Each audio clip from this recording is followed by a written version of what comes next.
নমস্কার বন্ধুরা, নিউ রান্নাঘরে তোমাদের সবাইকে স্বাগত। বন্ধুরা, আজ আবারও একটি নতুন রেসিপি নিয়ে তোমাদের সাথে হাজির হয়েছি। আজ একটি চটপটা রেসিপি নিয়ে তোমাদের সামনে হাজির হয়েছি। হ্যাঁ বন্ধুরা, এ হলো কুলের আচার। তো বন্ধুরা, এই কুলের আচার খুবই দারুণ টেস্টি হয় এইভাবে বানালে, আর পুরো বছর কিন্তু এটাকে সংরক্ষণ করে রাখা যায়, একদমই নষ্ট হয় না। একদম 12 মাস এর টেস্ট থাকে, একদম নষ্ট হবে না, কিছু হবে না। তো কিভাবে এই কুলের আচার তৈরি করি সেটাই তোমাদের সাথে শেয়ার করব। আর এই কুলের আচার কিন্তু অসম্ভব সুস্বাদু হয়। তো চলো বন্ধুরা, দেখে নাও আমার পুরো ভিডিওটা আর আমার সঙ্গে থাকো। তো বন্ধুরা, কুলের আচার বানানোর জন্য এখানে আমি নিয়ে নিয়েছি 1 কিলো কুল। তো এখানে আমি শুকনো কুলটা নিয়েছি, রোদে শুকিয়ে আমি এটা শুকনো করে নিয়েছি। পাকা কুলটাকে শুকিয়ে শুকনো করে নিয়েছি, আর কুলের যে বটোগুলো আছে সেগুলো আমি ভালো করে ছাড়িয়ে নিয়েছি সমস্ত কুল থেকে। আর পাকা কুল থেকে বন্ধুরা, পাকা কুল দিয়ে বা কাঁচা কুল দিয়েও কিন্তু আচার করা যায়। তো শুকনো কুলের আচারটা হলে ভালো হয় খেতে, তো তার জন্য আমি শুকনো কুল নিয়েছি। আর এখন দেখো, কুলটাকে আমি খুব ভালো করে ধুয়ে নেব 3 থেকে 4 বার। যতক্ষণ না কুলটা ভালো করে পরিষ্কার হচ্ছে ততক্ষণ আমি খুব ভালো করে ধুয়ে নেব। তো চলো বন্ধুরা, কুলটাকে ধুয়ে নিই ভালো করে। তো দেখো বন্ধুরা, কুলটা কিন্তু আমার ভালো করে পরিষ্কার হয়ে গেছে। তো এবার এখানে কড়াইয়ে একটি গরম জল বসিয়ে দিয়েছি। আর যেহেতু শুকনো কুল, তার জন্য আমি গরম জলে মিনিটখানেক কুলটাকে সেদ্ধ করে নেব। তো পাকা কুল হলে গরম জলে ভিজিয়ে রাখলেই হতো, শুকনো কুল বলে কিন্তু আমি মিনিটখানেক ফুটিয়ে নেব। তার ফলে কিন্তু কুলটা ভালো করে সেদ্ধ হয়ে যাবে। আর কুলের যে ভীষণ চোকা একটা ভাব থাকে, সেটাও জলের সাথে একটু কমে যাবে। তো তার ফলে আচারটা খেতে খুব দারুণ লাগবে বন্ধুরা। তো তার জন্য মিনিটখানেক দেখো আমি কুলটাকে ফুটিয়ে নামিয়ে নিয়েছি।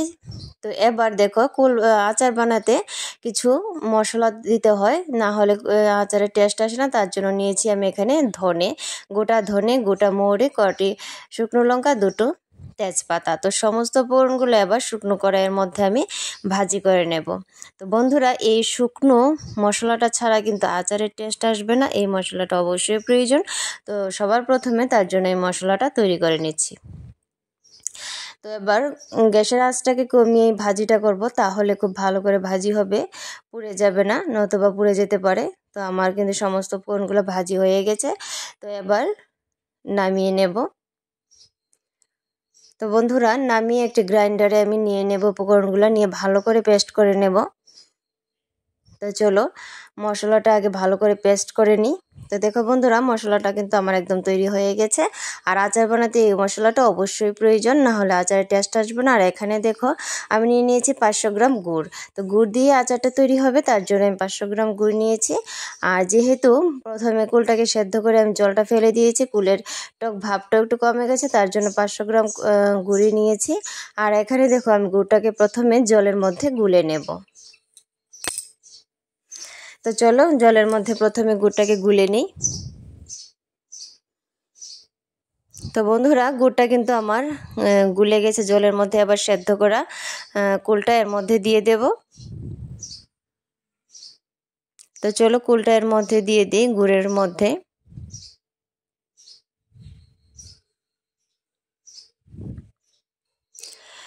তো দেখো বন্ধুরা, কুলটা দিয়ে দিলাম, দিয়ে খুব ভালো করে গুড়ের সাথে ভালো করে মিশিয়ে নেব।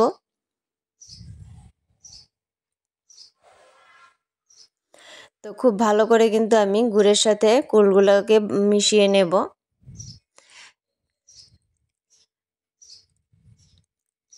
তো খুব ভালো করে কিন্তু আমার মেশানো হয়ে গেছে।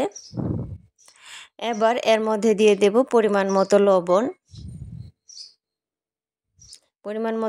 দেব, আর একটুখানি শুকনো লঙ্কা গুঁড়ো দেব, 1/2 চা চামচ শুকনো লঙ্কার গুঁড়ো, আর একটুখানি হলুদ গুঁড়ো তোমরা ইচ্ছে হলে দিতে পারো, নাও দিতে পারো, অপশনাল। হলুদ গুঁড়োটা দিলে এর কালারটা বেশ ভালো লাগে, একটি সুন্দর কালার হয়। তার জন্য আমি একটুখানি হলুদ গুঁড়ো দিলাম, না দিলেও হয়। হলুদ গুঁড়ো দেওয়ার কোনো প্রয়োজন নেই, আমি দিলাম, তোমরা না দিলেও হবে। তো ভালো করে এবার সমস্ত উপকরণগুলো মিশিয়ে নেব। তো চলো গুড়টার সাথে ভালো করে মিশিয়ে ফুটিয়ে নেব কুলগুলাকে। তো আমি আরেকটুখানি ঢাকা দিয়ে একবার ঢাকা দিয়ে কুলটাকে ভালো করে সেদ্ধ হয়ে যাবে এবং ভালো করে মিশে যাবে। তো দেখো বন্ধুরা, একবার খুব ভালো করে মানে একটুখানি ঢাকা দিয়ে আমি সেদ্ধ করে নিলাম। তার ফলে কুলটা কিন্তু গুড়ের সাথে খুব ভালো করে মিশে যাবে এবং খুব ভালো করে সিদ্ধ হয়ে যাবে। তো চলো আর একটুখানি আমি ভালো করে গুড়ের সাথে আর একটুখানি ভালো করে ফুটিয়ে নেব, আর একটু হাতার সাহায্যে নাড়াচাড়া করব, তাহলে কুলগুলো একটু ভেঙে যাবে আর একটুখানি ভালো করে মিশে যাবে। তার জন্য একটু হাতা দিয়ে ভালো করে নাড়াচাড়া করে দেব। তো দেখো বন্ধুরা, আমার কুল কিন্তু গুড়ের সাথে একদমই খুব ভালো করে মিশে গেছে, একটু আঠালো ভাব হয়ে গেছে, মানে আচারের জন্য মিক্সচারটা খুব ভালো হয়ে গেছে, একদমই পারফেক্ট হয়েছে। তো এবার একটি বোলের মধ্যে আমি নামিয়ে নেব। তো চলো একটি পাত্রে আমি এবার কুলটাকে নামিয়ে নিই। কুলটা কিন্তু একদমই আমার গুড়ের সাথে ভালো করে সেদ্ধ হয়ে গেছে, মিশে গেছে। তো চলো, আর এবার এখানে কড়াইয়ে দিয়ে দেব আমি তেল। তো আচার তৈরিতে একটু বেশি করে তেল দিলে ভালো হয়, তো এখানে আমি সর্ষের তেল ব্যবহার করব। তো একটু বেশি করে তেল দিলাম, দিয়ে এর মধ্যে 6-7টা শুকনো লঙ্কা এভাবে টুকরো করে দিয়ে দিলাম, তাহলে আচারটা খেতে বেশ ভালো লাগে। আর এর মধ্যে দিয়ে দেব 5 ফোড়ন। ফোড়নে দিয়ে দিলাম 3-4টে এলাচ, আর এবার দেব 5 ফোড়ন,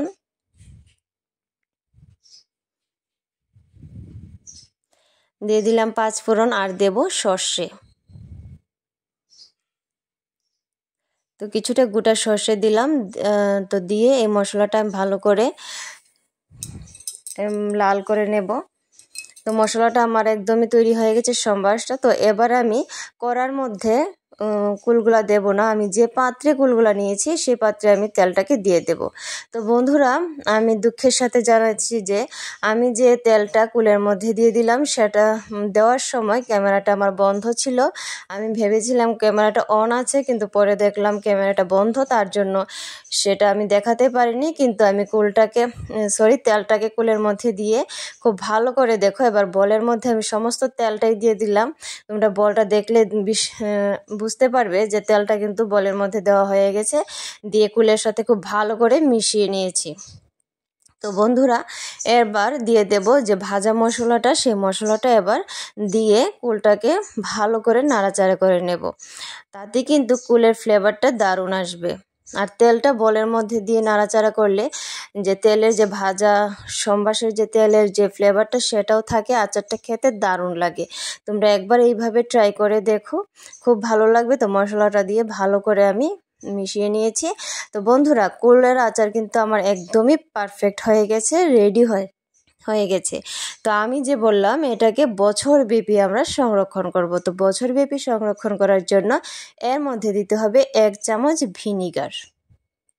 তো বন্ধুরা, 1 চামচ ভিনিগার আমি এখানে দিয়ে দিলাম, তাহলে মানে আজকের ডেট থেকে মনে করে তোমরা আগামী বছর পর্যন্ত এই কুলটাকে কিন্তু রাখতে পারবে, একদমই নষ্ট হবে না, একদম কোনো কিছু হবে না। যদি মনে করো 2-3 মাস তোমরা কুলের আচারটা রেখে খাবে, তাহলে ভিনিগার দিতে হবে না। আর যদি মনে করো তোমরা বছরব্যাপী সংরক্ষণ করবে, তাহলে অবশ্যই ভিনিগারটা দেবে, নিশ্চিন্তে 1 বছর চলে যাবে।